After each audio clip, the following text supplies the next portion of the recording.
Vamos a basarnos entonces en la idea de tener una red de telefonía celular. ¿Qué significa telefonía celular? Es una pregunta, ¿no?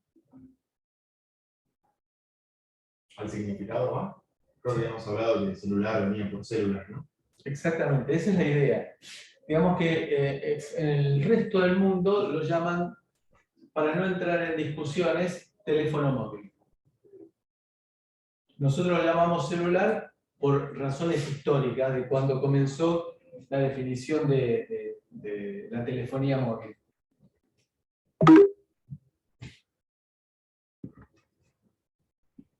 ¿Dónde arrancamos? Bueno, tenemos radiofrecuencias que son en definitiva ondas electromagnéticas de baja frecuencia frente, por ejemplo, a la luz. Hay distintos espectros y que tienen la particularidad de que esos espectros se comportan distinto de acuerdo con el rango de frecuencias que trabajemos, debido al comportamiento de la atmósfera. El comportamiento de las ondas de radiofrecuencia en el vacío es bastante similar. Lo que pasa es que los átomos que forman parte de nuestra atmósfera tienen comportamiento distinto de acuerdo con las frecuencias. Por ejemplo, entonces, resulta que la humedad del aire, el vapor de agua, absorbe cierto rango de frecuencia y que impiden el uso de ciertas frecuencias, por ejemplo, en el invierno, en el cual tenemos niebla. Hay ciertas bandas de frecuencia que tienen particularidades, como por ejemplo la banda de frecuencia que nosotros habíamos llamado ya sub-gigahertz, que permite atravesar paredes y no se ve bloqueada por las paredes, lo cual es muy bueno para, por ejemplo, la telefonía móvil. Y hay un conjunto de frecuencias asignadas a distintos lugares del mundo en bandas que son, por ejemplo, 850 MHz, 900 MHz, 1800 y 1900 MHz. ¿Por qué es la importancia de esas frecuencias? Bueno, estas sub-gigahertz nos permiten atravesar. Estas bastante bien, digamos, no se ven afectadas demasiado por paredes y por hierros, pero tienen menor grado de penetración que las frecuencias más bajas. Estas son las frecuencias que se asignan por países, de manera que, por ejemplo, nosotros tenemos distintas asignaciones de frecuencia que Brasil. Para tratar de evitar que en la zona de frontera haya conflicto con las comunicaciones. Lo cual, aunque parezca mentira, la tecnología actual nos crea problemas. Por ejemplo, la tecnología actual, ¿qué significa? Teléfonos celulares que son recontra multibandas. Y que nos crea la dificultad que a veces, a mí me ha pasado, estando en la zona de frontera con Uruguay, me toma la señal de Uruguay y me cobran telefonía del exterior, telefonía del Uruguay. Y después vamos a ver al final lo que significa el roaming. Existen entonces, ¿por qué insisto en esto? Porque vamos a tener que programar la banda de frecuencia en la cual trabajamos. Una cosa es un teléfono celular que uno lo paga con todos los chiches. Y otra cosa es un sistema que yo lo voy a utilizar tratando de ahorrar el mango como para no tener que gastar innecesariamente, porque voy a fabricar 100 unidades. Con lo cual no va a ser un sistema de detección automática de en qué banda trabajo por el país en el cual estoy. Sino que voy a tener que programarlo, porque de vuelta, tiene una finalidad, no es, el teléfono celular está pensado para que lo usen quien jamás en su vida tuvo acceso a la radiofrecuencia como concepto tal. Nosotros estamos queriendo hacer un producto que sea más barato, que tenga prestaciones para lo que nosotros queremos, que es transmitir datos, pero que lo vamos a tener que programar. El precio de la inteligencia para que el teléfono celular lo pueda usar la bisabuela o el niño de 5 años, eso se paga. Digamos, esa simplicidad se paga. Acá lo que queremos nosotros es ahorrar, economizar, es digamos que buscar el menor consumo. Por lo cual vamos a tener que programar, vamos a ver la banda en la cual queremos trabajar. ¿Cómo la vamos a programar? ¿Cómo se les ocurre a ustedes? Con la antena que se utilice, por ejemplo.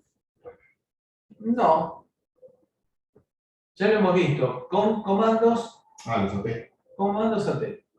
Entonces vamos a tener comandos AT para programar la banda. Y para preguntarle también, porque es otra cosa importante, ¿en qué banda estás? Bien, entonces, este es el rango de frecuencias en el cual vamos a trabajar. Nosotros vamos a estar trabajando en el rango de UHF. Profe, me queda la duda. ¿Cuánto es lo que era 2,5G? Lo que la Sí. que los GPRS. Sí. ¿No debería estar un poquito más para la derecha? ¿Por qué? O sea, me viene a la cabeza de 2 GHz, un poquito más. No, ¿por qué? No. No, 2,5G, G es la clasificación. No tiene nada que ver. No es gigahertz. Ok. Sí. Por ahí. No. Espera, ahora vamos. Bien, entonces, la idea de telefonía celular es que hay antenas que tienen cierto grado de cobertura. Ustedes saben también de que debido a los pedidos que han hecho muchos ciudadanos, se ha cortado la instalación de antenas de esas que nosotros habíamos visto al principio de la telefonía celular, antenas de decenas de metros de altura y tenían gran grado de cobertura. Por razones de ecología y de protesta de los vecinos, no se instalan más. Sí se instalan, como tenemos por ejemplo nosotros en nuestros edificios acá en la universidad, antenas de más bajas y de una cobertura menor potencia. Ese es el tema. Menor potencia por el tema de los temores a la radiación. Nadie que esté vivo ha hecho un estudio serio que diga que la radiación de la telefonía celular es dañina para el ser humano. Digo que nadie que esté vivo porque una de esas alguien lo determinó y no está vivo. Casualidad, ¿no? Bueno, chicos, Buenas. Parece que...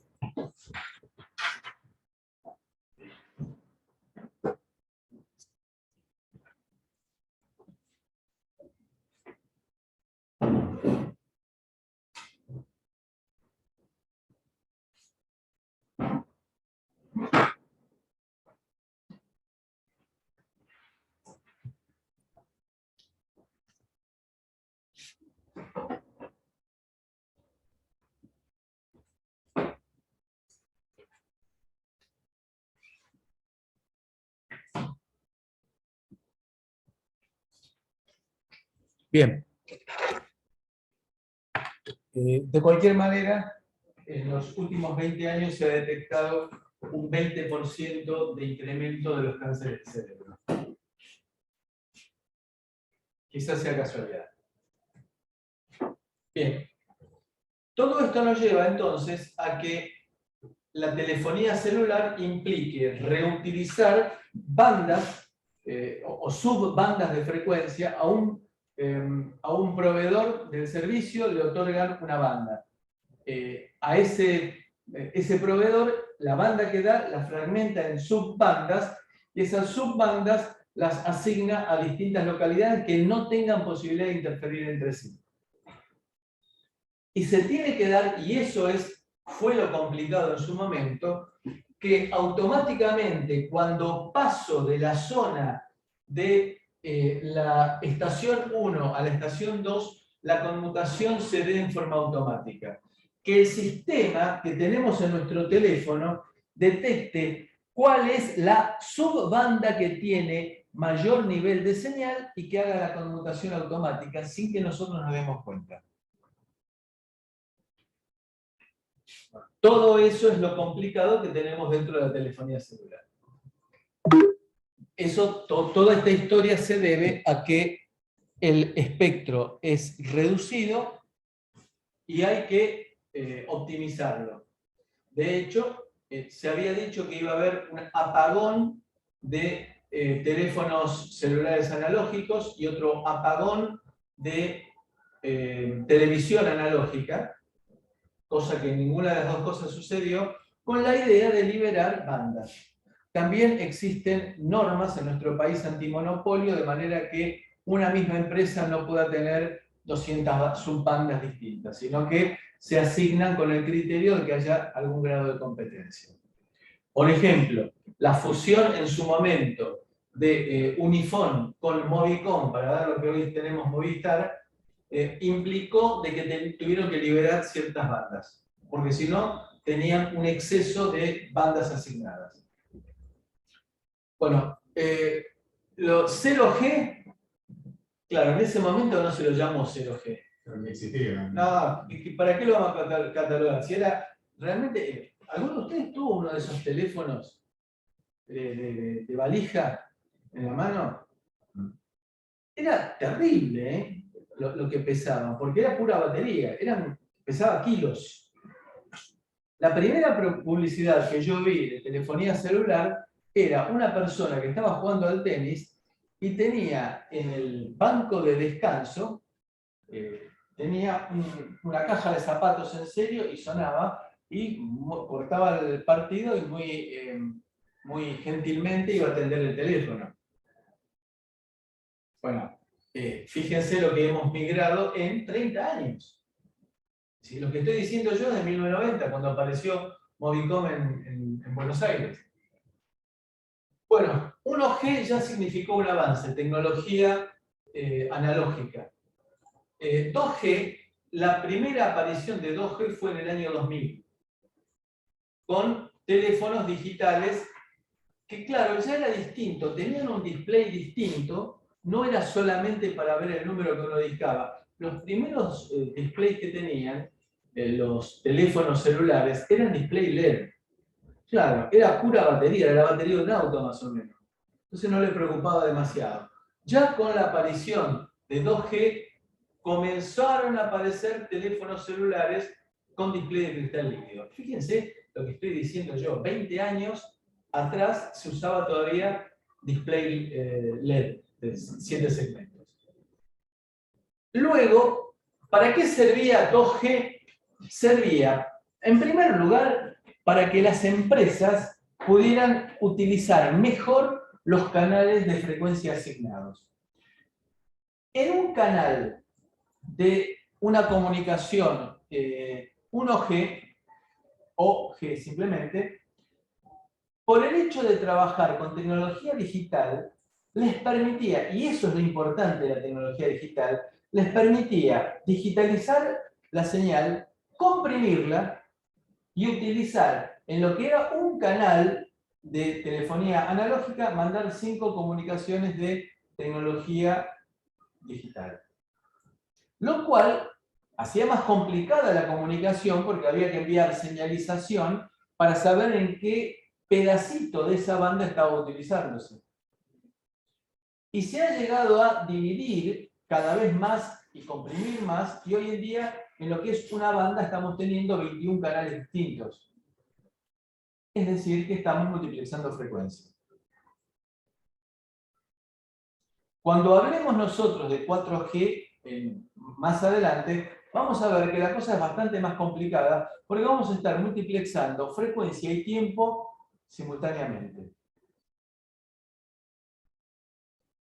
Con lo cual, para eso se requirió un avance bastante importante en la tecnología, porque un mismo canal de frecuencia, un mismo subcanal de frecuencia, va a ser utilizada por distintas comunicaciones en distintos momentos.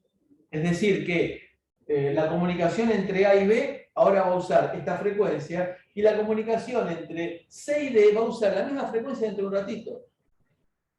¿Y por qué no se corta?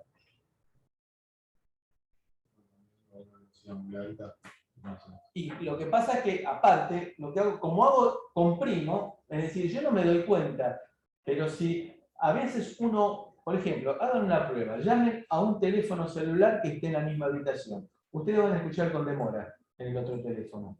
Digamos que uno puede comparar lo que está diciendo con lo que se escucha en el otro teléfono que está a 2 metros. Una demora, ¿por qué? Porque lo que hace la tecnología es, hablamos, se digitaliza, se comprime y se manda. Es decir, que va comprimiendo y va mandando, pero desfasado en el tiempo. No es que va mandando bit por bit comprimido, sino que me junta un ratito de charla, un ratito significa milisegundos, ¿no? Lo comprime, lo envía, deja liberado el canal para que se use para otra comunicación. Claro, es fácil de estar contando, pero lograr la sincronización es bastante complicado.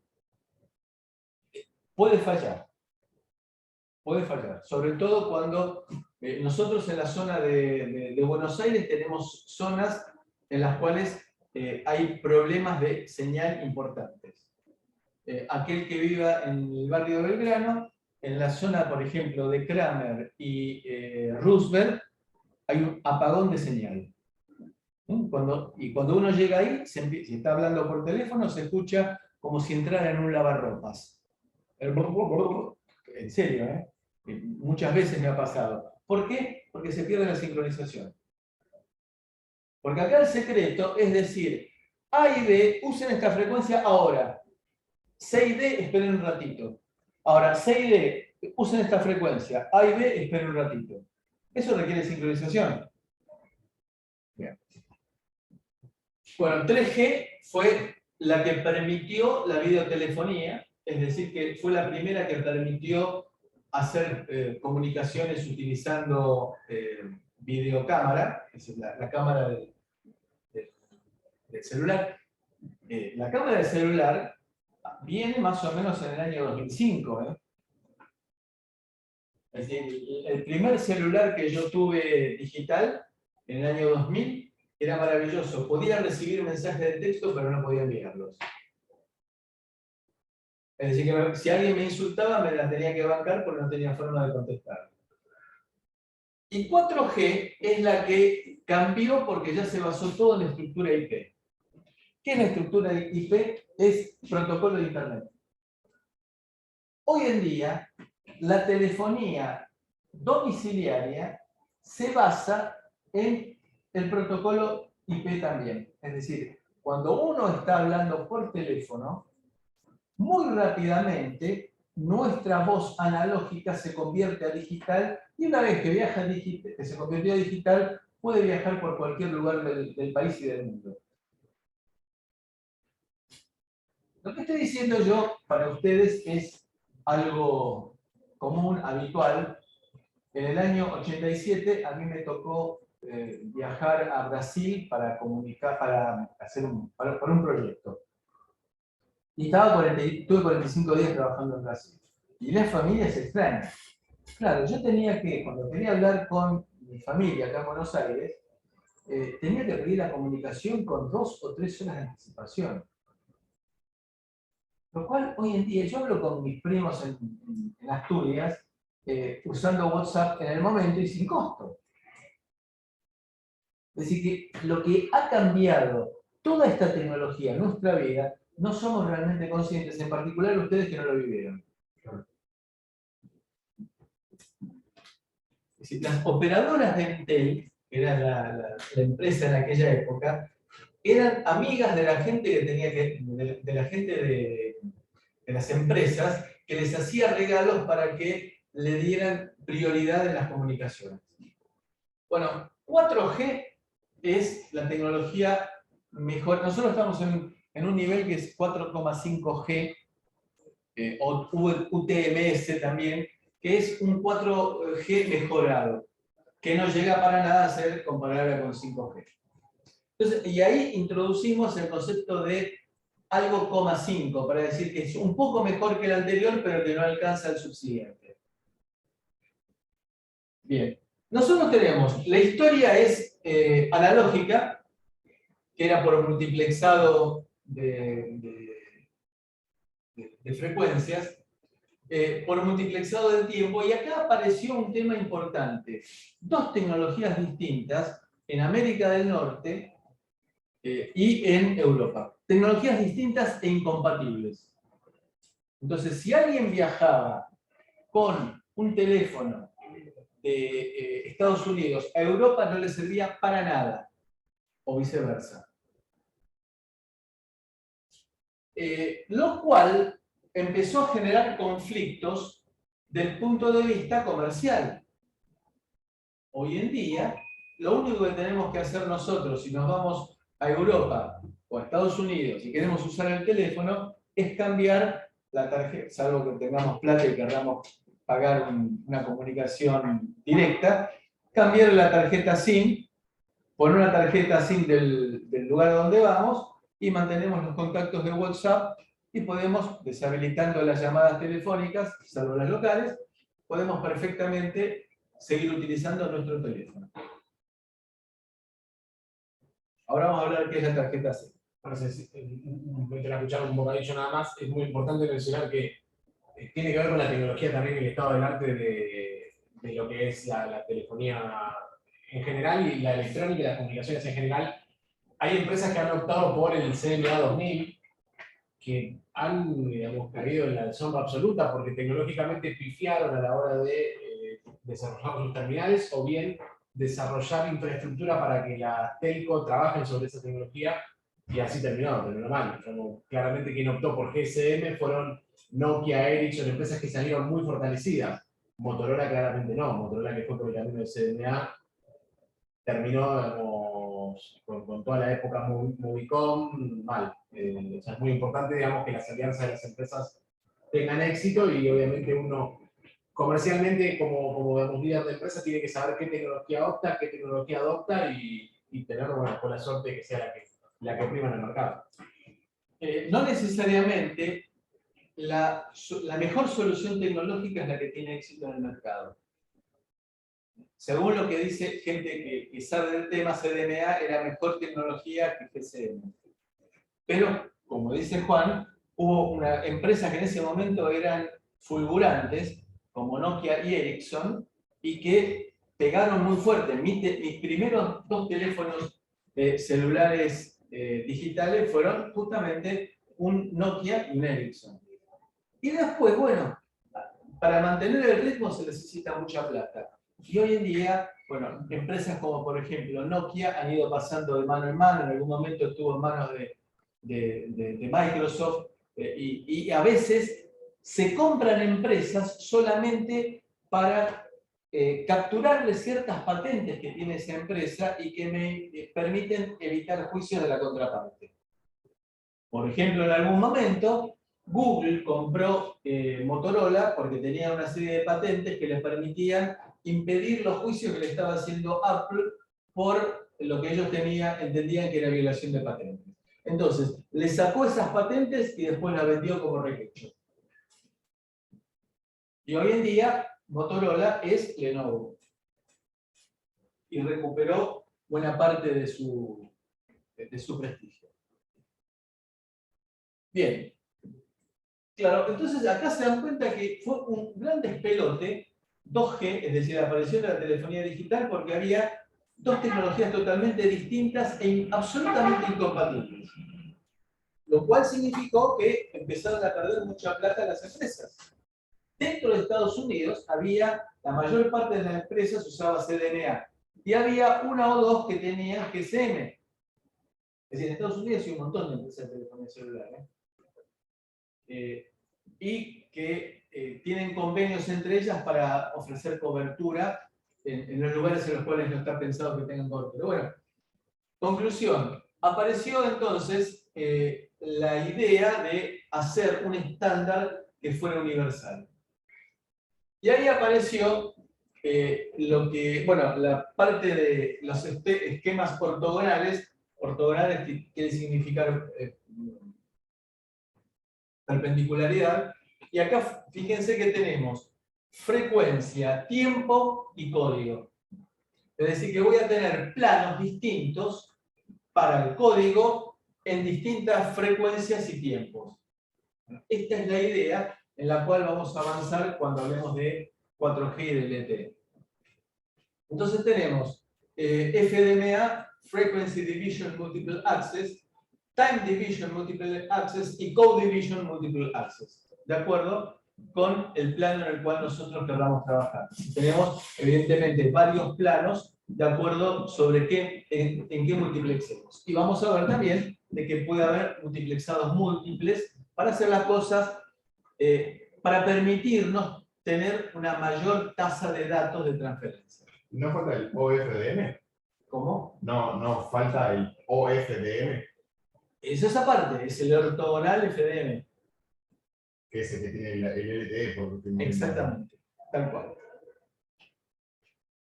Entonces, a cada proveedor de servicio le otorgan una banda y le ofrecen subbandas.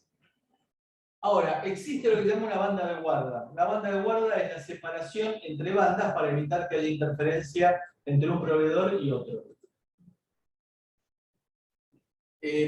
Aparece también una cosa bastante interesante y novedosa, que es la posibilidad de cambiar el comportamiento de un teléfono por medio de firmware.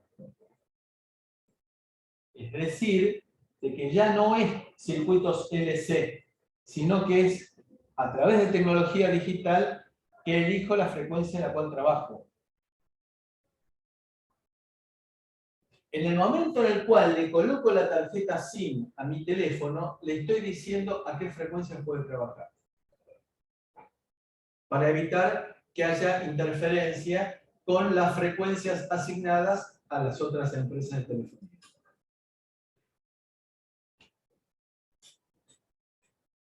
Bien, entonces tenemos distintos, si hablamos de tiempo, tenemos distintas ranuras de tiempo, también con tiempos de guarda, es decir, tiempos en los cuales no se emite nada. Esto es para el caso del multiplexado en la línea del tiempo.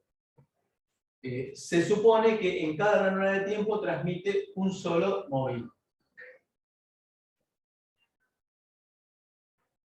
Y también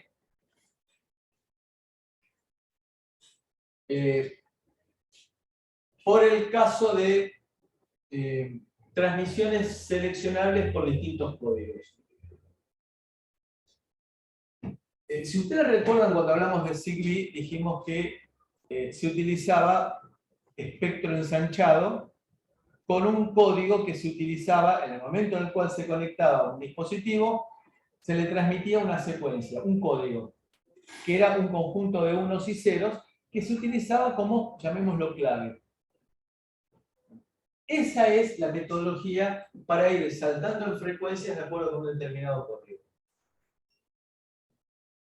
Eso lo vamos a ver bien en detalle cuando veamos LoRa y Narrowband IoT. Narrowband IoT es el resumen de todo lo que estamos viendo.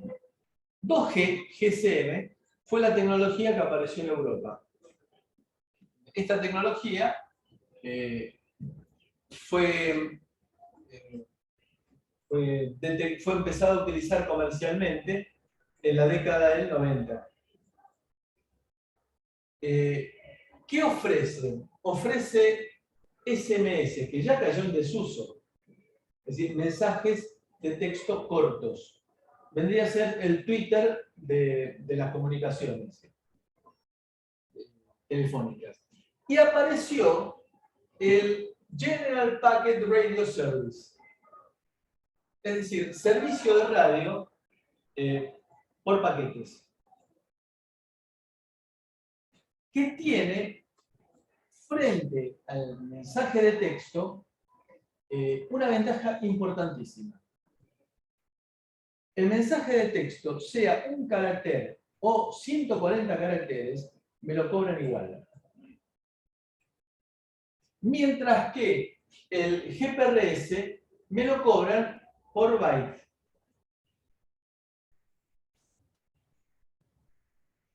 Y la tasa, el costo por byte es bajísimo. Viste que lo que es SMS, la tecnología SMS, no sé ustedes si lo sabían, chicos, que un negocio, y permítanme la palabra, un curro enorme para las telcos, porque eran zonas de transmisión muertas originalmente, que dijeron, son 160 caracteres, ¿por qué no aprovechamos esta zona muerta y metemos un short message? Y no sé si ustedes recuerdan, 2005, 2006, 2007, se gastaba una fortuna en mensajes que para las telcos era gratis, porque era tiempo muerto que tenían de transmisiones, que metieron 160 bytes y lograron una cantidad de facturación fenomenal. Después, bueno, obviamente se acabó con el tema del GPRS y los datos. Entonces, lo que surge acá es que el negocio, cuando estábamos hablando acá, el negocio era la llamada telefónica. El segundo negocio, como dijo Juan, fueron los mensajes de texto. Y fíjense que esas dos cosas hoy en día son gratuitas para la mayor parte de los proveedores de telefonía celular. Las llamadas telefónicas dentro del país son gratuitas. Y los mensajes de texto son gratuitos también. Entonces, GPRS nos provee la entrada para transmitir datos. Ese es el mundo que a nosotros nos interesa. Porque los SMS servían solamente para enviar símbolos ASCII. Mientras que nosotros necesitamos es enviar valores hexadecimales, no necesariamente imprimibles. Con lo cual, nuestra entrada en la transmisión es a través de GPRS.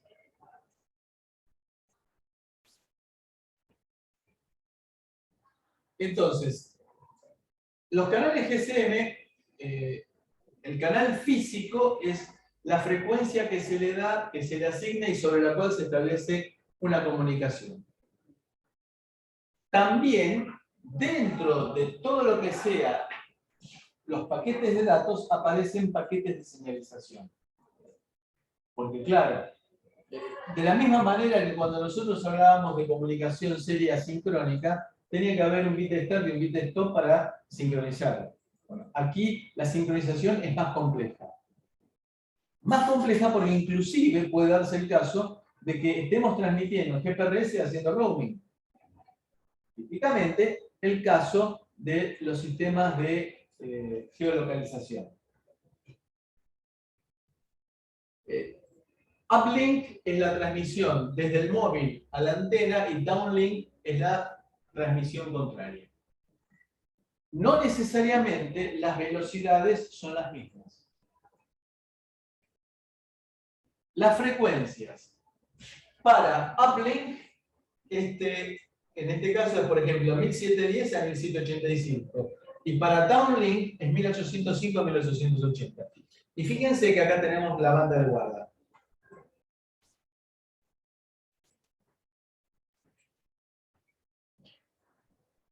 El móvil se conecta entonces con el proveedor del servicio y el proveedor del servicio tiene que tener, y esta palabra la usamos alguna vez antes, pero ahora vamos a empezar a usarla todas las clases, tiene un gateway. ¿Un gateway a dónde? A Internet. ¿Qué es un gateway? Un gateway es un dispositivo que convierte un tipo de información en otro tipo de información.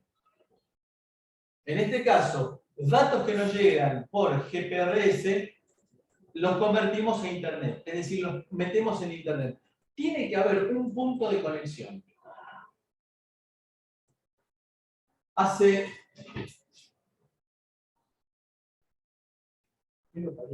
30 años, más o menos, iba a decir 20 años, digo no, 30 años. Hace 30 años, lograr eso, yo estaba trabajando en una empresa que se dedicaba a vender los módulos que vamos a mostrar un ratito. Encontrar la dirección, lo que voy a decir parece una ridícula, encontrar la dirección que era un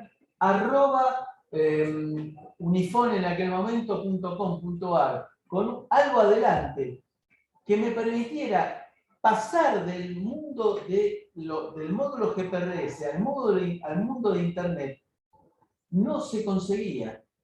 Había que buscar algún contacto que uno tuviera, algún exalumno que le dijera cuál era la dirección del gateway. No lo negamos, hoy nos pasa algo parecido con lo que es con las comunicaciones de Narrowband IoT. Bueno, acá nos aparece la tarjeta SIM. La tarjeta SIM es una tarjeta que tiene identificación, tiene un número, que no tiene nada que ver con el número telefónico. Si la tarjeta SIM, el proveedor del servicio de telefonía asocia en una base de datos un número de tarjeta SIM, que son un montón de dígitos, con una línea telefónica. Algo así como si fuera la Macadres. Entonces, esta tarjeta SIM, que viene en distintos tipos de configuraciones y tamaños, mejor dicho, tiene alimentación, tierra, reset, clock, input, output. Es decir, es un dispositivo serie. ¿Se usa permanentemente este dispositivo serie? En general no. Pero si ustedes recuerdan el atentado del 1 de septiembre a la vicepresidente, le encontraron fotos en la tarjeta SIM a uno de los acusados. Es decir, tengo ahí adentro una memoria EEPROM. En una época, en la primera época, ahí adentro estaban los contactos que uno tenía en el teléfono. Claro, cuando empezó a popularizarse, empezó a ser insuficiente. Y hubo una época en la cual uno tenía parte de los contactos en la tarjeta SIM y parte afuera. Cambiaba de teléfono y perdía los que tenía afuera. ¿Eso no sigue pasando? Sí. Creo que hace poco me pasó. ¿Sí? Sí. Me quedaron los contactos viejos. Sí, pero hoy en día lo asocias a tu cuenta de Google. Claro, por eso Y te va actualizando, vos pones el teléfono, pones la cuenta y te baja todo. cuando yo he cambiado de teléfono, en 5 minutos ya tenía toda mi historial en el nuevo teléfono. Sí, pero en el caso te sigue dejando guardar contactos. Sí, seguro. Bueno, la SIM era grandota, después tuvimos la mini SIM y la micro SIM. Hoy en día no se van a tomar el trabajo de hacer distintas tarjetas, sino que lo que hacen es entregarnos una tarjeta y la vamos troquelando de acuerdo con el tipo de teléfono que utilicemos. Lo habitual hoy en día es la micro SIM. Hay otra tendencia, que es que la tarjeta SIM esté adentro del teléfono directamente. Llamémosla soldada. Eso lo está haciendo Apple. Y viste que el iPhone 14 ya va a tener conexión satelital directa. Sí. Que solamente va a estar disponible en Estados Unidos. Es razonable. Es ¿Con qué razonable. objetivo eso? ¿Cómo? ¿Con qué objetivo es el tema integral? No tener partes mecánicas y achicar, porque de cualquier manera siempre... Pensemos que para lo que es un teléfono hoy en día, el espacio que hay que dedicarle a la tarjeta, por más que sea micro SIM, es grande. Y aparte, más chica no se puede hacer porque estornudamos y se vuela. Entonces, una restricción que se da es el tema tamaño. Desperdiciar parte con la tarjeta. Tiene un número que se llama IMSI, que es identificación del suscriptor móvil internacional. Es un número que tiene un montón de dígitos y debería ser único e irrepetible. En la práctica se da que existe la opción de justamente reprogramar la tarjeta como para casos en los cuales se tenga un servicio asociado con un número de IMSI y que entonces, si se me rompe la tarjeta, pierdo el servicio. Entonces hay casos en los cuales puedo clonar la tarjeta SIM. De la misma manera que puedo clonar tarjetas de red. Vamos a la parte que nos interesa.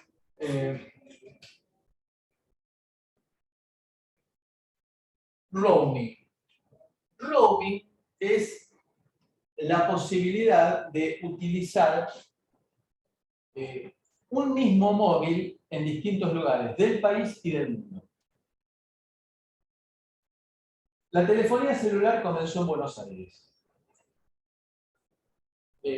Apareció Movicom. al poco tiempo, mejor dicho, un par de años después, apareció la competencia que se llamó Minifone. Fuera de la ciudad de Buenos Aires no había telefonía celular.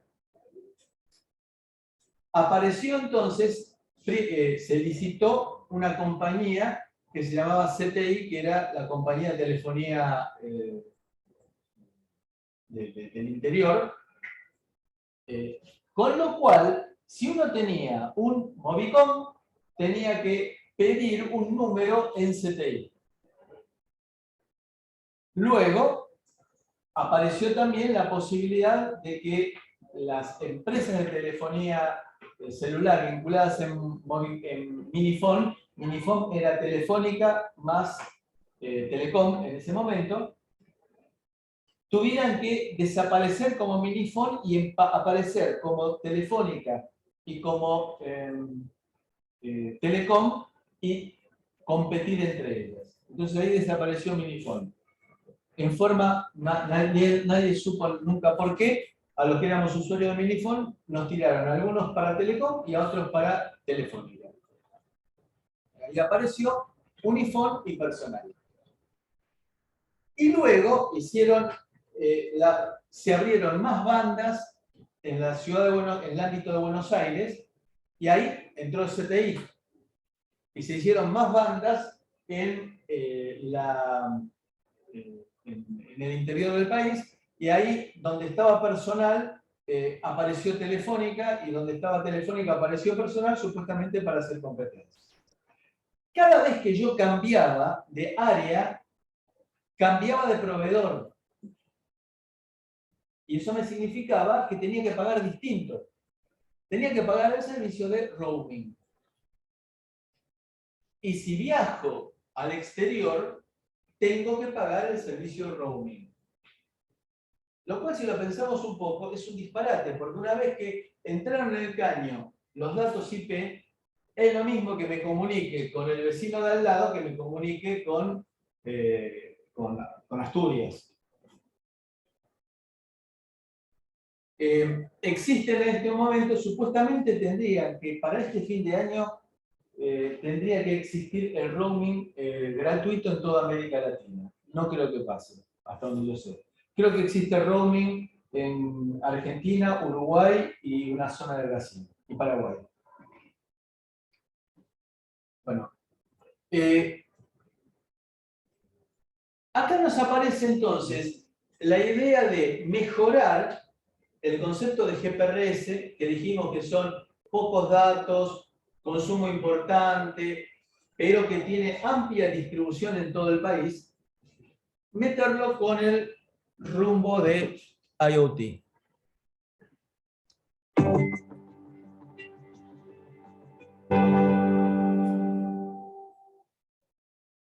Cellular networks offer the most ubiquitous commercial solution for connecting machines across the globe. But connecting your machines through a network designed for consumer mobile devices can be challenging. Peak user periods, local and global coverage challenges, or fleet behavior can increase risks of a poor connection. Each operator has gray zones, where the network signal is unstable or not available. These zones create significant issues for IoT deployments. In the case of fixed assets, the IoT service provider has to manually test and determine which operator to use in each location.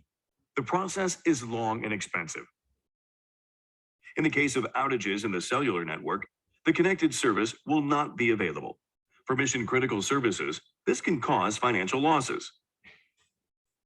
IoT service providers will lose business if they can't deliver on the service promised to the end user. Where can you find a SIM designed to connect machines anywhere in the world? At Sierra Wireless. Sierra Wireless offers a smart, multi-operator global SIM that solves coverage and data quality connection issues specific to IoT devices. These SIMs are also smart. They have a patented on-chip agent that not only selects the best network at any given time, but also automatically recovers from network failures by monitoring and reconnecting as necessary. This smart SIM provides much higher quality data service required by mission-critical IoT services. The superior coverage allows you to connect your global IoT deployment with a single SIM, The IoT Acceleration Platform manages all of your Sierra Wireless SIMs, as well as legacy SIMs from other operators. The combined Smart SIM and platform offers a simplified and most cost-effective solution for connecting your IoT deployments. Find out more about our Smart SIM and connectivity services from sierrawireless.com/SIM. Parece una novedad, ¿no es cierto? ¿Quién tiene un Kindle, un ebook?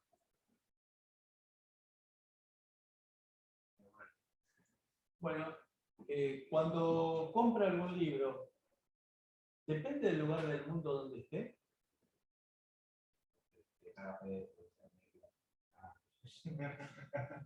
Bueno, tiene una tarjeta SIM, pero el usuario no tiene por qué enterarse. Cuando uno compra un libro en Amazon, lo descarga, aun cuando no tenga conexión a Internet, lo descarga porque tiene una tarjeta SIM. ¿Quién paga el costo? Amazon. Pero para Amazon, transmitir un libro es un paquetito así chiquitito. Es decir, está incluido en el costo del libro.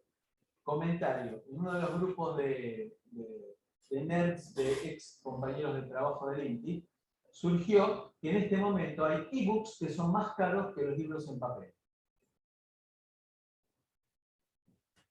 Bien, entonces, ¿motivo? Y yo qué sé. Yo lo que supongo, yo por ejemplo compro ebooks porque me resulta, para preparar las clases, me resulta muy fácil capturar imágenes. Pero podrá ser también porque el ebook que usted de la Kindle lo puede compartir con nosotros si quiere. No debería. Capaz es por eso, como contemplan de que se pueden hacer varias copias. Hay un utilitario que se llama Calibre, que permite convertir formatos de PDF a distintos formatos de ebooks y viceversa. Entonces supongo que eso lo puso bastante quisquilloso a Amazon, que tenía hasta ese momento la última palabra con respecto a... Bien. Entonces, después vienen 3G, 3,5G y 4G. Cuando apareció 3G, y esto es lo importante y lo cual redondeamos, es, cuando apareció 3G, apareció un ente que se llamó 3GPP. Quiere significar 3G Partnership Program. Dicho de otra manera, las que estaban trabajando, las empresas estaban trabajando con CDMA y las que estaban trabajando con GSM se dieron cuenta que no les convenía seguir separadas. Con lo cual crearon una comisión que creó un estándar que se llamó 3G. Y el 3G, ya a partir del 3G, existe la posibilidad de, por supuesto, si tengo la posibilidad de reprogramar digitalmente las frecuencias de trabajo, puedo trabajar con 3G en cualquier lugar del mundo. ¿Qué quise decir con eso de si puedo reprogramar? Si tengo la posibilidad de trabajar en todas las bandas que hay en el país. Dijimos que cada país tiene la posibilidad de licitar las bandas que quiera dentro de las que está autorizada.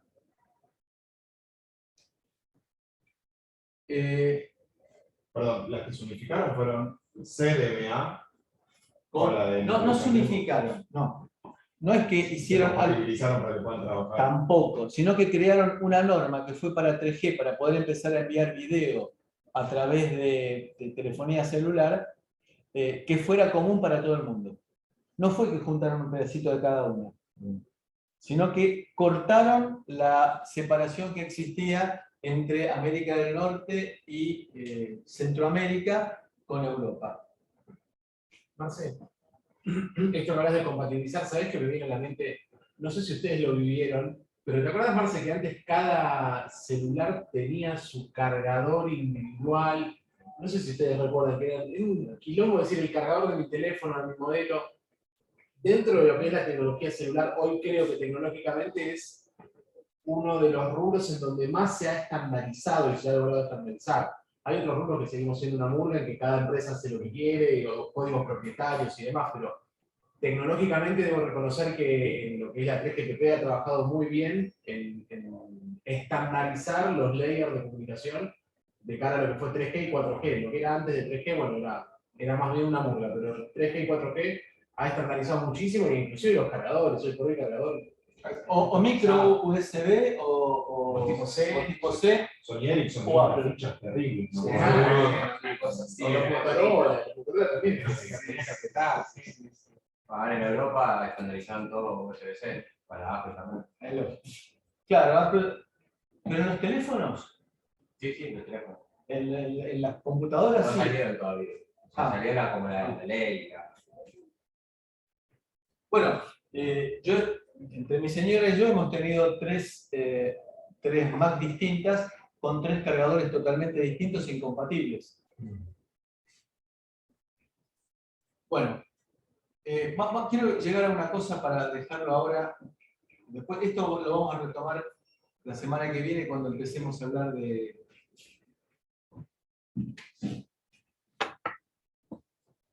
LoRa. A ver.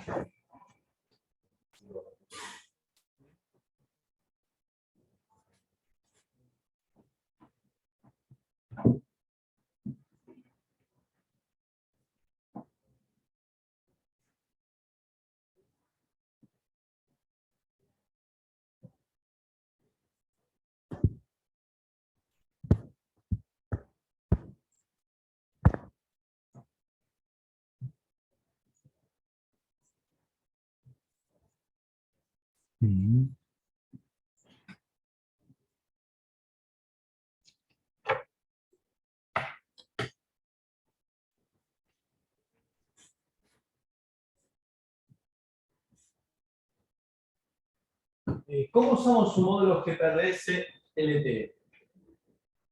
Primero de todo, podemos utilizarlo de 2 maneras, lo mismo que para Bluetooth.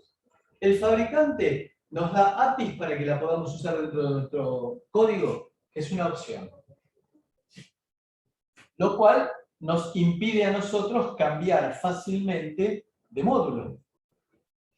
Porque si tengo mi firmware pensado para trabajar con las primitivas que me da a través de las APIs el fabricante, cambio el fabricante, me cambia las APIs, tengo que rediseñar todo.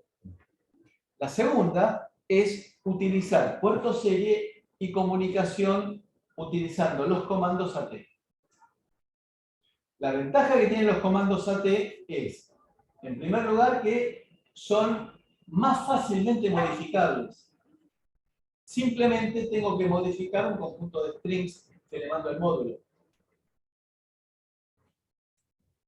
Entonces, me conecto, comunicación serie, típicamente, velocidad 115.200, 8 bits de paridad, 8 bits de datos sin paridad, bit de parada 1, sin control de flujo. Total, estoy a corta distancia, no necesito frenarlo.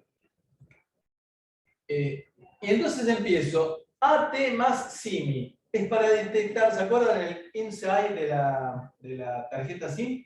Entonces escribo eso, y me aparece el número. Fíjense la cantidad de dígitos que tiene. Y luego me aparece el OK. Esto está comportándose como un modem. Le puedo preguntar en qué banda de GSM o de 3G está trabajando. Entonces le digo AT más WMBS, signo de interrogación. Signo de interrogación significa módulo, te estoy preguntando, porque vamos a ver ahora qué significa eso. Y me da toda esta respuesta. Esto está, lo que aparece en rojo, está copiado de pantalla directamente. Me aparece, por ejemplo, que está trabajando en la banda dual en el modo 850-1900 MHz.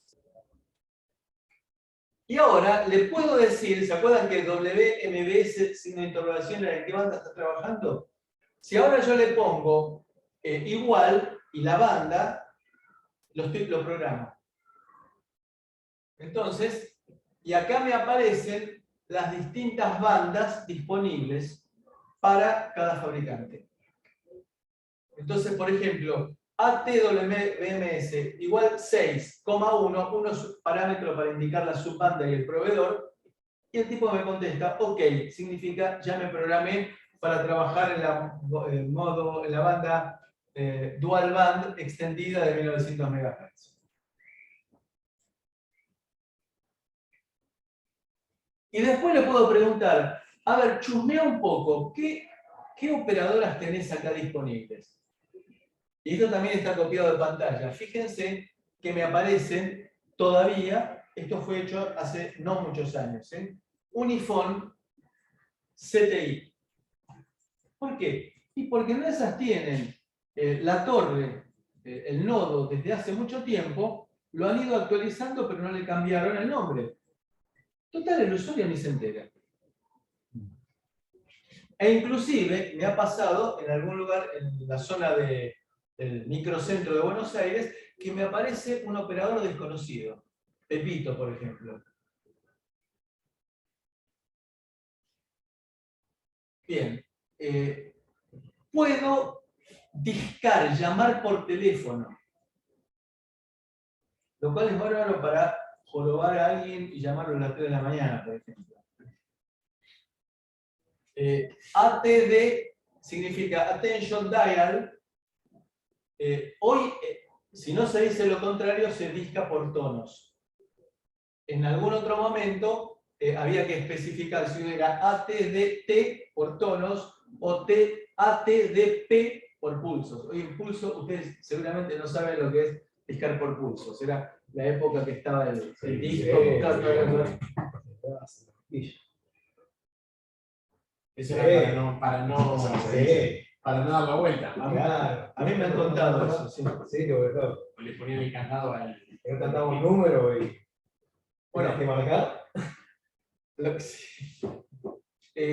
Y después puedo utilizar también la opción de enviar mensaje de texto, lo cual fue muy divertido, uno de los primeros proyectos que hicimos sobre este rubro, que le enviamos, lo usamos para una alarma domiciliaria, y al dueño de la empresa que nos había prestado los módulos, le mandábamos un mensaje diciendo hubo ingreso, estaban los alumnos, acá mismo fue, estaban los alumnos haciendo pruebas, y le mandaban, sin saber a quién le estaba mandando, un mensaje diciendo se ha roto el vidrio en la habitación 4 y cosas por el estilo, ¿no? Bueno, es muy piola esto para poder enviar mensajes de texto sin tener necesariamente que hacer un bot para poder enviar mensajes a través de Telegram. Eso lo vamos a sufrir un poco después también. ¿Preguntas? Entonces, abrimos la posibilidad de utilizar GPRS para enviar paquetes de datos pequeños. Punto. ¿Preguntas entonces? Nos vamos a tomar café.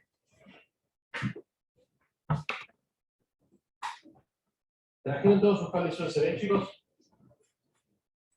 Listo. Venimos en 20 minutitos, ¿les parece? 25.